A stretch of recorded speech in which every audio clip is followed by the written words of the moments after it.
En esta clase vamos a hablar de técnica histológica, uno de los temas que componen el primer TP de histología.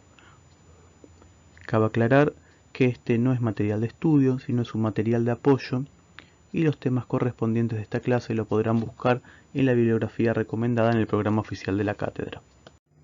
En esta materia vamos a trabajar con microscopios ópticos y antes de usarlos tenemos que saber tanto los fundamentos de la microscopía como lo que vamos a observar y cómo llegamos a obtener el material apto para esta observación.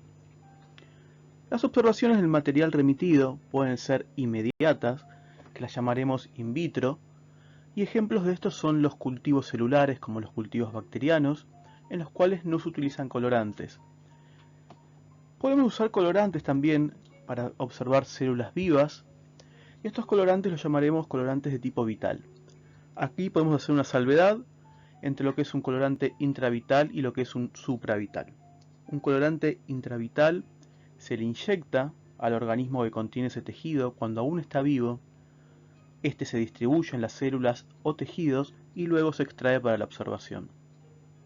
Un colorante supravital se aplica luego de extraído el tejido y cuando aún sigue vivo se aplica en el medio de observación, la célula lo capta y permite la visualización. Pero lo que vamos a trabajar nosotros durante todo el año en esta materia o cuando cursen otras materias como patología va a ser observación de tipo mediata o post-mortem. El hecho de que sea mediata quiere decir que media un lapso de tiempo que puede ser muy amplio realmente. Los preparados, como lo vamos a llamar de ahora en adelante, que nosotros utilizamos, pueden llegar a tener años, incluso décadas. La técnica histológica de rutina que nosotros utilizamos en este tipo de observación se llama HIE por las siglas de los dos colorantes que usamos, que son la hematoxilina y la eosina. En este esquema se presenta un resumen de los pasos de la técnica, los cuales debemos conocer en orden para poder entender y que veremos en las próximas diapositivas. Lo primero que tenemos que hacer es obtener la muestra. Suena obvio, pero esto tiene ciertas reglas. Cuando hablamos de una muestra de tejido vivo, vamos a hablar de una biopsia. Cuando el tejido es post-mortem, hablamos de una necropsia. Ahora bien, algo a tener en cuenta es el tamaño de la muestra. Las muestras deben ser de un tamaño considerado, no muy grande, y que sean representativas de la lesión o del tejido que voy a estudiar. Una vez que el tejido es obtenido y separado del organismo vivo que lo contenía, comienzan procesos de degradación, y dado que nosotros queremos observar las estructuras lo más fiel posible a lo que eran cuando se encontraban dentro del organismo, debemos detener todo proceso que la altere y que la degrade. Para eso, el siguiente paso es la fijación, que tiene como objetivos abolir el metabolismo celular, impedir la degradación enzimática por autólisis, destruir microorganismos y endurecer el tejido. Para esto utilizaremos sustancias fijadoras. La más común es la formalina, que está compuesta por formaldehído al 40%. Esta formalina luego se diluye al 10%, aunque ya veremos más adelante que hay otros tipos de fijadores, tanto físicos como químicos. A la hora de elegir un fijador, hay que analizar ciertas cuestiones que nuevamente ponen en juego la relación costo-beneficio. Características a tener en cuenta son la rapidez con la que actúan y la penetrancia. Estos dos conceptos son claves porque un fijador lento o que tenga poca penetrancia, es decir, que no llega al centro de la muestra, me va a provocar que la muestra se degrade rápidamente, no me va a detener los procesos de degradación. Se dice que aproximadamente una muestra tiene que estar en fijador aproximadamente una semana, como para considerarse correctamente fijada. Otra característica importante es que debe conservar la mayor cantidad posible de estructuras, ¿sí? Y también impedir la formación de artificios de técnica. ¿Qué quiere decir esto? Yo quiero ver el tejido o la célula lo más parecido a cuando estaba viva o cuando estaba en el organismo. Sé que suena repetitivo, pero tenemos que grabar este concepto. Si un fijador destruye las células, destruye los tejidos o crea artificios de técnica, concepto que vamos a retomar más adelante, no me sirve. Por otro lado, tiene que ser económico también. Como les había adelantado en la diapositiva anterior, tenemos fijadores tanto físicos como químicos. Los fijadores físicos son los que utilizamos en la vida cotidiana. El calor, el frío y la desecación. Todos en nuestra casa tendremos una heladera y el frío es una manera de evitar o al menos de retrasar la degradación de los alimentos. Con respecto a los químicos, observamos de tipo simples o de tipo compuestos. A nosotros los que nos interesa son los simples. El más común y el más conocido, por su relación costo-beneficio, es el formol 10%. Pero también tenemos otros tipos de fijadores simples como el glutaraldehído y el tetróxido de osmio, que son utilizados en microscopía electrónica, y el alcohol metílico o etílico, que son útiles para hacer frotis o extendidos. Una vez pasado al menos 7 días, el siguiente paso es la inclusión en parafina. El objetivo de este paso es darle maniobrabilidad al preparado, endureciéndolo, para poder después cortarlo y teñirlo. Y acá se presenta un gran problema. Los tejidos son de base acuosa, el formol que estuvimos trabajando previamente es de base acuosa, y la parafina es una cera, o sea, es lipídico. Y como todos sabemos, el agua y el aceite no se llevan. Entonces, ¿qué es lo que hay que hacer? Varias sucesiones de pasos, que vamos a ver a continuación, para poder lograr que el tejido previamente fijado ahora se embeba en parafina. Lo primero que se hace en este paso es deshidratar la muestra. Para esto vamos a utilizar concentraciones de alcohol de tipo crecientes, arrancando desde el 50% hasta llegar al 100%, o sea, alcohol puro. El motivo por el cual no se introduce la muestra en alcohol puro en un primer momento es porque la deshidratación sería muy brusca y produciría artificios de técnica. Y acá ampliaremos un poco el concepto. Un artificio de técnica es una estructura que no estaría originalmente en el tejido vivo, pero que aparece luego de la técnica histológica. Como lo dice la palabra, es un artificio, es algo indeseado, algo que es artificial, que no es real. Entonces, al hacerlo gradualmente, se evita una retracción, por ejemplo, excesiva del tejido, y así, en un lapso aproximado de 3 o 4 días, se puede proceder a una deshidratación segura. Una vez deshidratado el tejido, el siguiente paso, uno pensaría que es ya ponerle la parafina, pero aún no se puede. Porque recordemos, la parafina es lipídica y la muestra está embebida en alcohol, y la parafina no se disuelve en el alcohol. Por lo tanto, tenemos que encontrar un solvente de parafina que me la vehiculice para que pueda penetrar el tejido. Dentro de los solventes más conocidos encontramos el silol, el sileno, el benceno y el toluol. El utilizado normalmente es el silol. Esta sustancia la llamamos aclarante y a este paso aclaración. Y una vez que el tejido o la muestra está embebido en silol, finalmente puedo trabajar con la parafina. Ahora sí haremos finalmente la inclusión propiamente dicha. Lo que se hace en este momento es colocar en un pequeño molde similar a un cubito de hielo la muestra con parafina líquida. La parafina es una sustancia que a más de 60 grados entra en ebullición, por lo tanto se suele usar alrededor de los 55 grados porque si no quemaría el tejido. Una vez que se pone la parafina y la muestra en este molde, se deja enfriar y se forma lo que se conoce como taco.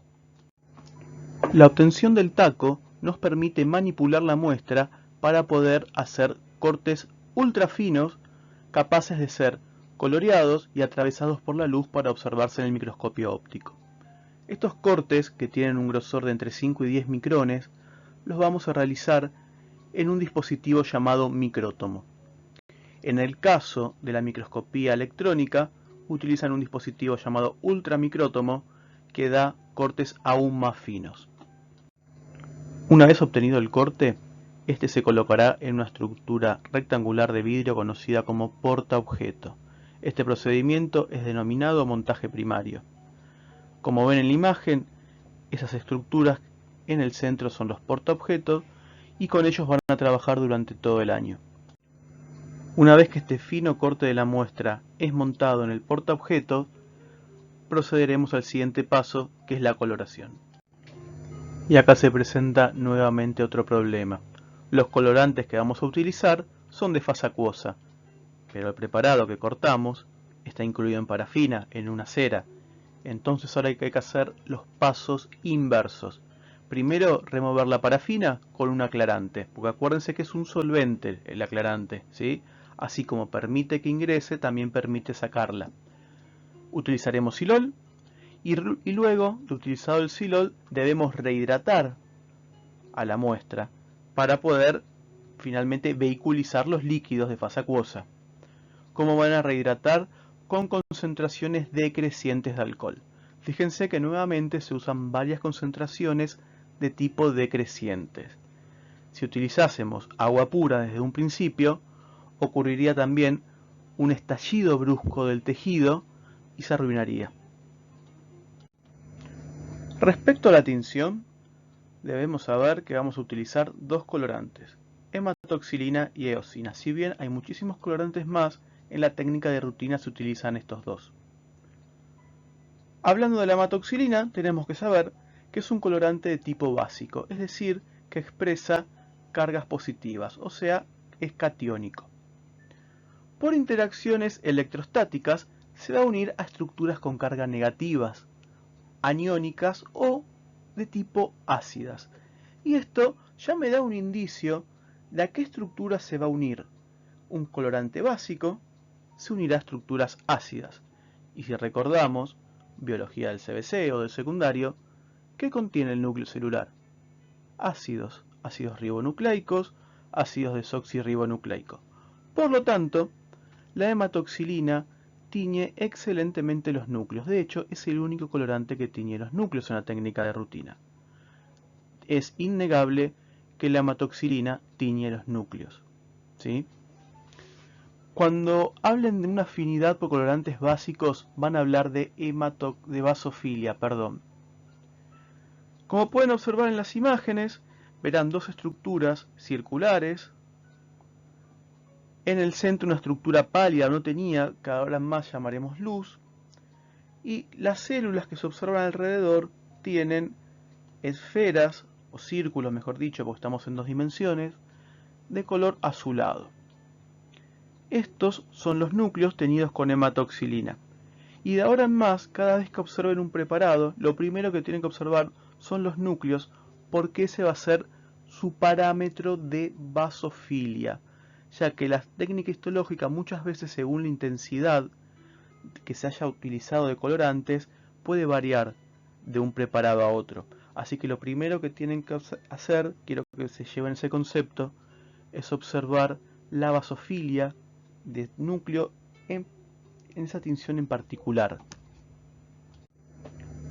Otras estructuras que se tiñen basófilas son los retículos endoplasmáticos rugosos y los ribosomas libres y también algunas proteínas.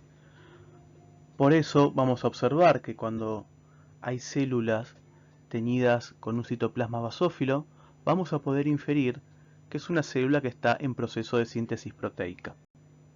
Acuérdense que para sintetizar proteínas necesitamos maquinaria biosintética dada por los ribosomas y el REG. En contraposición a la diapositiva anterior encontramos los colorantes ácidos. Estos tienen cargas expuestas negativas y se unen a estructuras con cargas expuestas positivas o estructuras básicas. El utilizado en la técnica de rutina es la eosina, que tiñe de un color rosa. Una estructura capaz de teñirse con eosina se llamará estructura eosinófila. Y si queremos ser un poco más amplios, cuando hablamos de afinidad por colorantes ácidos en general, hablamos de acidofilia. Si observamos la imagen de abajo a la derecha, veremos lo siguiente. Recordando lo que les marqué anteriormente, primero busquemos los núcleos. Observamos los núcleos bien teñidos de azules y ese es nuestro parámetro de basofilia. El resto está teñido de un rosa bastante intenso y esa va a ser la eosina, ¿sí?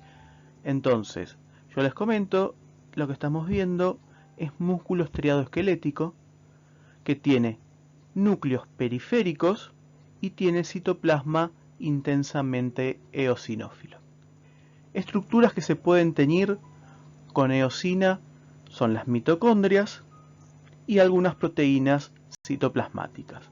En este caso tiene mucho sentido porque el músculo necesita mucha maquinaria energética, por lo tanto va a tener gran cantidad de mitocondrias y esto lo que hace es aumentar la acidofilia o en este caso la eosinofilia. Dejando de lado los conceptos básicos de tinción y volviendo a la técnica histológica, luego de rehidratar puedo hacer finalmente la tinción propiamente dicha. En una primera instancia se va a utilizar hematoxilina y en una segunda instancia sucesivas pasadas por eosina con lavados e intermedios hasta lograr la intensidad deseada. Luego de realizado este paso, se procederá nuevamente a deshidratar la muestra. Como hicimos en uno de los primeros pasos, con concentraciones crecientes de alcohol. Esta deshidratación se realiza por varias cosas. Como habrán visto en la clase de microscopía, agregar agua puede cambiar el índice de refracción y a su vez puede dar asiento a que se instalen microorganismos y posteriormente dañen las células o los tejidos de la muestra. En última instancia se realiza el llamado montaje final. Lo que hacemos en este momento es adherir una lámina muy delgada de vidrio llamada cubreobjetos a la muestra mediante un adherente no acuoso sino de tipo oleoso, siendo el más común el bálsamo de Canadá. De esta manera ya obtenemos la muestra preparada para observarse al microscopio óptico.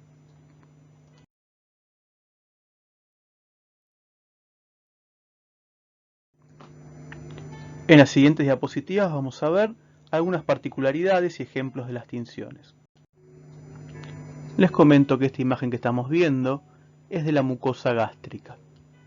Si observamos a la izquierda del número 1, vamos a observar una célula redonda con un núcleo central basófilo y un citoplasma con una tinción muy diferente, que es obviamente acidófila porque está en el tono de los rosas. Como les dije anteriormente, observemos la tinción de los núcleos y ese va a ser nuestro parámetro de basofilia. Una vez hecho esto, nos dirigimos al punto 2. Fíjense hacia la izquierda que observamos células más pequeñas con núcleos casi igual de basófilos que los de la célula número 1, pero fíjense que su citoplasma cambia. En este caso es un citoplasma mucho más chico, es un citoplasma con tinción más débil y fíjense que no es para nada acidófila la tinción de esta célula, sino que parece más bien basófila, es similar a la del núcleo. Dicho esto, les comento que la célula número 1 es una célula encargada de sintetizar los jugos gástricos, más precisamente encargada de la producción del ácido clorhídrico. Por lo tanto, para expulsar los protones, o sea el hidrógeno, necesita mucha energía. Y para producir esa energía, ¿qué organela tengo que usar? Mitocondrias. ¿Y cómo se teñían las mitocondrias? Acidófilas. Ese es uno de los fundamentos de tinción de la célula número 1. Si vamos a la célula número 2, es una célula que produce enzimas digestivas. Esto lo sabemos muy bien, las enzimas son proteínas. Por lo tanto, ¿qué necesito para sintetizar proteínas? Reg y ribosomas libres. ¿Cómo espero encontrar teñido el citoplasma? Basófilo. Dos nuevos conceptos a incorporar son el de metacromacia y ortocromacia. El más simple de entender es la ortocromacia, que ¿qué quiere decir? Que un colorante tiña la muestra del color que representa. Si utilizo un colorante azul y me tiñe la muestra de azul, va a ser un colorante ortocromático. Sin embargo, hay ciertos colorantes como el azul de toluidina que tienen la particularidad de ser azul en fresco, es decir, en el frasco comercial que uno lo compra, pero cuando tiñe ciertas sustancias su color vira a rojo, cambia a rojo. ¿Por qué ocurre esto? Si se acuerdan, los colorantes de tipo básico tienen cargas expuestas de tipo positiva. Por lo tanto, se van a unir a sustancias negativas. Cuando hay múltiples sustancias negativas, ciertos colorantes, nuevamente como el azul de toluidina, tienen la particularidad de formar conglomerados, es decir, se amontonan alrededor de estas cargas negativas. Y este amontonamiento produce que cambie la longitud de onda que reflejan. Entonces, en lugar de reflejar la longitud de onda del azul, ahora van a reflejar la longitud de onda del rojo. Por lo tanto, si se fijan la imagen de la izquierda y la derecha, miran que esto no es una propiedad del tejido, sino que es una propiedad del colorante. Ejemplos de sustancias polianiónicas que inducen metacromasia con el colorante indicado pueden ser los proteoglicanos, los GAGs o sustancias como la heparina. En esta imagen observamos una célula denominada mastocito. Esta célula pertenece al tejido conectivo y es a grandes rasgos responsables de la alergia. Como pueden ver en la imagen, observan múltiples gránulos rojos, llamados gránulos metacromáticos, que contienen gran cantidad de heparina en su interior y producen a la tinción con azul de toluidina este viraje de color. Ahora vamos a hablar de técnicas específicas para teñir ciertos grupos químicos. Uno de los más interesantes y las más utilizadas es la técnica para teñir hidratos de carbono. Esta técnica, por su cifra en inglés, se denomina PAS y utiliza dos sustancias a grandes rasgos. La primera es el ácido periódico, que esta sustancia lo que va a hacer es oxidar los grupos oxidrilos de los glúcidos y transformarlos en grupos aldehídos. Una vez que estos grupos quedan expuestos, se utiliza reactivo de Schiff, que en fresco, ¿sí?, comercialmente es incoloro, parece agua, pero al reaccionar con la muestra, su color cambia y tiñe de fucsia. Estructuras que puedo llegar a teñir con esta técnica: tenemos la membrana basal, el glucógeno, la mucina y el glucocálix. En esta imagen observamos la técnica de PAS junto a la técnica de H&E. Estas técnicas no son excluyentes entre sí, se pueden hacer en orden y sobre el mismo tejido. Podrán observar que los núcleos están teñidos basófilos, el citoplasma está teñido acidófilo, y hay estructuras redondeadas, más oscuras, de tono fucsia o magenta, y sobre la superficie celular hay también estructuras teñidas iguales. Les comento que sobre la superficie celular observamos el glucocálix, y esas estructuras redondeadas presentan mucina o moco. Todas estas estructuras son PAS positivas. La siguiente técnica, llamada método de Fulgen, es utilizado para teñir ADN. Esta técnica tiene como particularidad que se parece un poco a la técnica de PAS, porque en primera instancia lo que se va a hacer es exponer grupos aldehídos. Para eso van a hacer una hidrólisis ácida suave con ácido clorhídrico, y una vez expuestos estos grupos aldehídos, se van a hacer reaccionar con reactivo de Schiff, el mismo que usamos en PAS, también incoloro, que cuando reaccionen con estos grupos van a virar a un color magenta. Pueden verlo en la imagen, esas estructuras magentas son cromosomas. Con respecto a los lípidos, ocurre un gran problema en la técnica de rutina. Si recuerdan, en un par de pasos utilizamos silol. El silol es un solvente de lípidos y por lo tanto lo extrae. Así que para teñir lípidos, lo indicado es no hacer la técnica de rutina, sino hacer otra técnica paralela. Como fijador, no van a utilizar formol, sino que van a utilizar congelación. El corte se hará con una máquina especial llamada criostato, y las tinciones son múltiples. Tenemos los sudanes, que tiñen en tonos rojos como el sudán 3 y el 4, el sudán black, que tiñe negro, el aceite rojo cero, que tiene un color bastante rojo, y el tetróxido de osmio, que tiñe negro. Fíjense la flecha que marca una imagen donde se ven aros negros. Esos aros negros son las vainas de mielina de axones dentro de los nervios.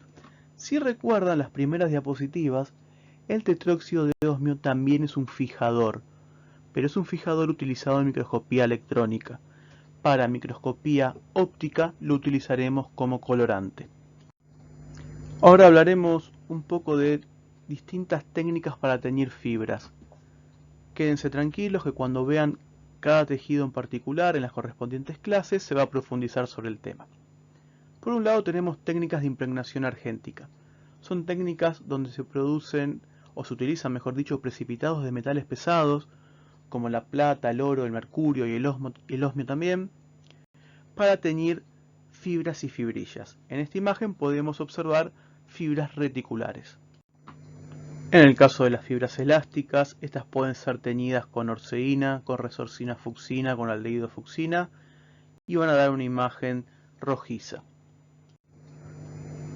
Las fibras que más variedades de tinción presentan al momento de realizar la técnica histológica son las colágenas. Observen que con el tricrómico de Van Gieson podemos teñirlas de un color rojizo, con el tricrómico de Mason las teñiríamos de un color celeste verdoso y también podemos observar músculo con esta última técnica teñido de un color rosa. Otro tricrómico es el de Mallory. Este no discrimina tanto porque fíjense que puede teñir tanto fibras colágenas, fibras reticulares y mucus en colores celestes. Igualmente, repito, cuando vean los tejidos específicos verán las técnicas correspondientes a cada uno.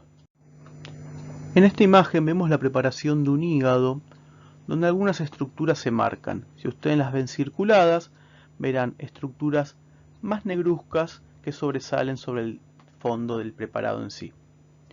Les comento que estas técnicas lo que han puesto en evidencia son, por un lado, con H&E, el parénquima hepático. Agrego un nuevo concepto. Cuando hablamos de parénquima en histología, hablamos de porción funcional de un órgano y cuando hablamos de estroma, hablamos de sostén. Entonces, con H&E puedo ver tanto parénquima como estroma hepático y con tinta china puedo observar esas estructuras circuladas, que son ni nada más ni nada menos que macrófagos. Los macrófagos tienen la capacidad de captar la tinta china y conservarla en su interior. Esto, como les nombré en la segunda diapositiva, si mal no recuerdo, es una coloración de tipo intravital. Se le inyecta al organismo vivo y capta este colorante y lo guarda. Esto es el fundamento de los tatuajes en la piel. Otra técnica interesante que nos permite ubicar ciertas sustancias químicas de interés es la inmunohistoquímica. En esta técnica se une un antígeno con un anticuerpo y da una reacción que es visible y denota la positividad. Vamos a definir como antígeno a una estructura o una sustancia, mejor dicho, que es propia de un tejido o que le da entidad. Por ejemplo, el antígeno RH en los glóbulos rojos.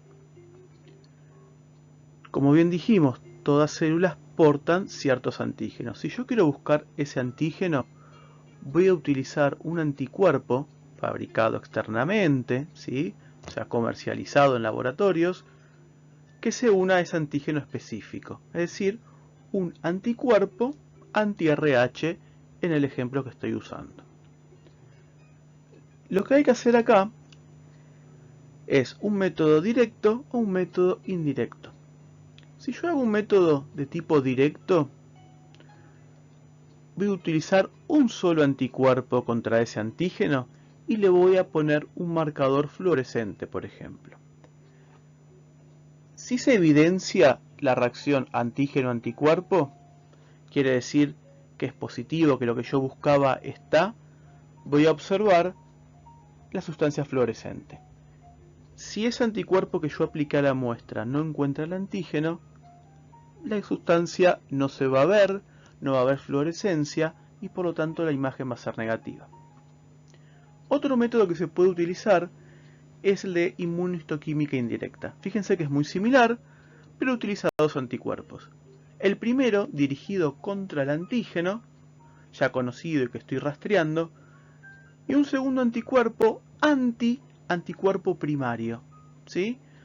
Fíjense que el segundo anticuerpo, que está marcado con una fluoresceína, está dirigido hacia un anticuerpo, que en este caso lo detecta como un antígeno. La particularidad de este método directo es que es un poco más seguro que el anterior. Y para ir cerrando la clase, algo no menos importante, que es la interpretación de los cortes. En histología nosotros vamos a trabajar en dos dimensiones, largo por ancho, distinto a como van a trabajar en anatomía, largo por ancho por profundo, es decir, en tres dimensiones. Por lo tanto, vamos a tener que apelar a la imaginación. Observemos los diferentes cortes marcados en la imagen. La imagen representa una estructura tubular. Todo túbulo tiene una pared y por dentro una estructura hueca o también llamada luz. Si observamos el corte número 1, observamos que no hay luz. Vemos pura pared. Entonces, acá no tenemos que hacer un planteo. ¿La estructura que yo estoy observando carece de pared? ¿O el corte hecho es bastante periférico, o también llamado tangencial, como para no evidenciar la luz? Esta pregunta, o más bien la respuesta, la van a obtener en base a los conocimientos de los órganos o los tejidos que vayan viendo. No se desesperen, esto es mucha práctica, ojo y conocimiento teórico. Vayamos al punto número 2. Observo dos luces con una pequeña unión en el centro. Acá nuevamente la pregunta que se me puedo plantear: ¿son dos estructuras diferentes o esta luz pertenece a una misma estructura? Y bueno, fíjense acá, la incidencia de corte justo lo agarro en una curva y me mostró dos tipos de luces que tranquilamente pueden pertenecer a una misma estructura. Nuevamente aclaro, hay que conocer qué es lo que estoy viendo para interpretar. En el corte 3, observen que hay corte transversal perfecto, bien a 90 grados, y cortes oblicuos, que deforman la luz. Nuevamente, la luz es más grande en el corte que está por encima del 3, o la luz es más chica en el corte que está por encima del 3. Esto, la respuesta se obtendrá interpretando que posiblemente el corte sea oblicuo. Y por último, en la 4, observen cómo varían los diámetros de la luz y el grosor de la pared. Acá también hay que hacer una interpretación sobre en qué eje o a qué altura fue hecho el corte. Un ejemplo mucho más gráfico de esto es la interpretación del corte de un huevo. Si observan en la figura 1, solamente observamos clara y no observamos yema. En base a esto, ¿puedo aseverar que este huevo no tiene yema? No, no lo puedo aseverar, porque yo sé teóricamente que el huevo lo tiene, y entonces tengo que decir, en este corte no se evidencia la yema, pero no es fundamento suficiente para descartar la existencia. Fíjense en el corte 2, que ahora sí aparece la yema, y es bastante más grande y ocupa gran porción del corte.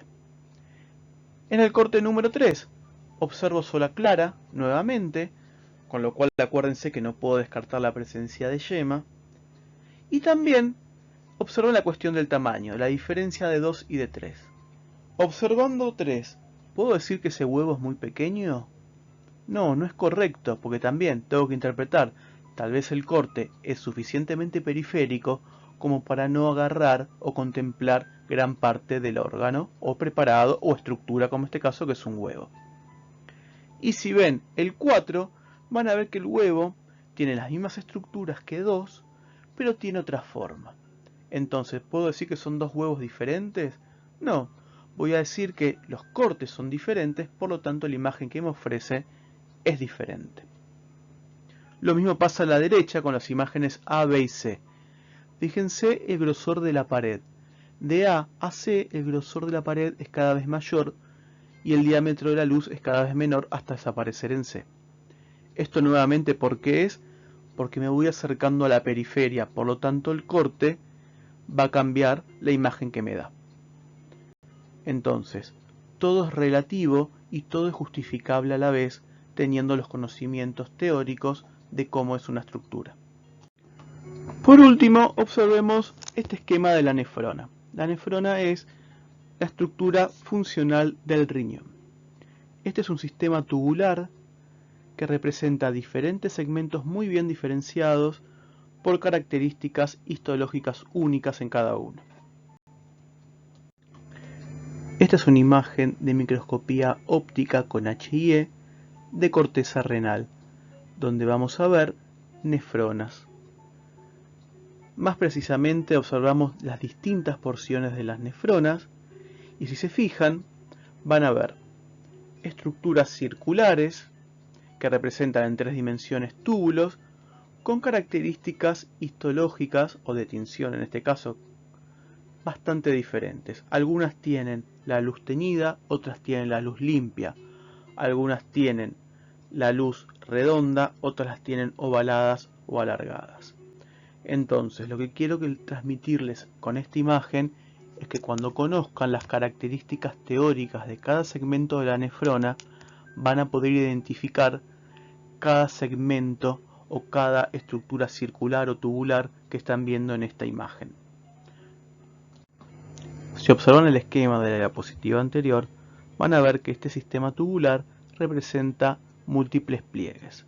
Entonces, a ustedes al ver muchas luces acá, pueden interpretar que esto es todo parte de una nefrona, cortada transversalmente, por ejemplo, y que algunos segmentos han quedado oblicuos, pero que todas representan la misma nefrona. Ahora bien, yo les digo, esto no está representando una sola nefrona, representa varias.